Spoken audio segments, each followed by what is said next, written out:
We begin in the Holy Land with Israel's aggressive new plan to remove Hamas terrorists from the Gaza Strip. Israeli cabinet ministers approved a plan to seize more of the 25-mile-long Palestinian territory and hold it indefinitely.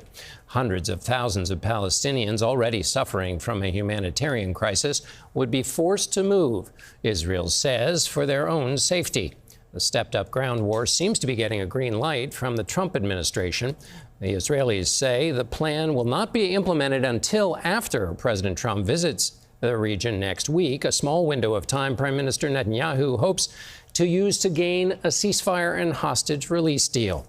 We get details now from Weijia Jiang, who's at the White House. Good evening, Weijia. Good evening, John. President Trump has not directly responded to Israel's plan, but today White House officials stressed that Hamas will pay consequences if it doesn't release all the hostages, including one American who is still believed to be alive and the bodies of 4 others.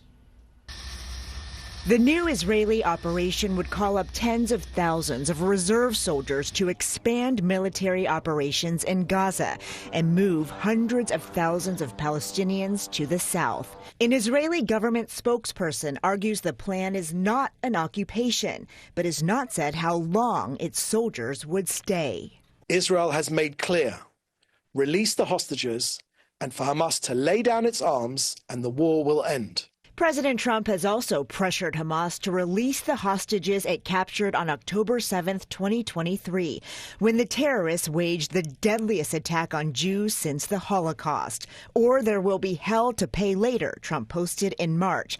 But the United Nations warns if Israel expands ground operations, more civilians will be killed and the humanitarian crisis will worsen. Israel has blocked aid shipments for nearly 2 months.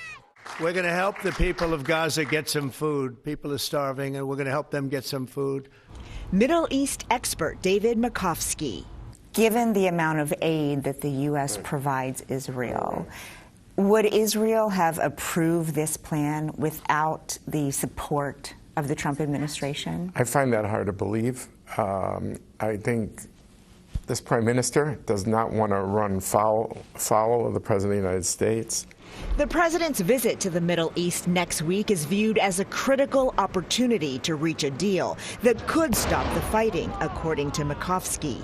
If President Trump is unable to broker a ceasefire and hostage deal in the week that he's there, what happens next? I think, wheels up with Air Force One out of the region, and I think Israel goes in. Weijia, speaking of the region, the president is about to go to the Middle East. How does this complicate, if it does, his trip?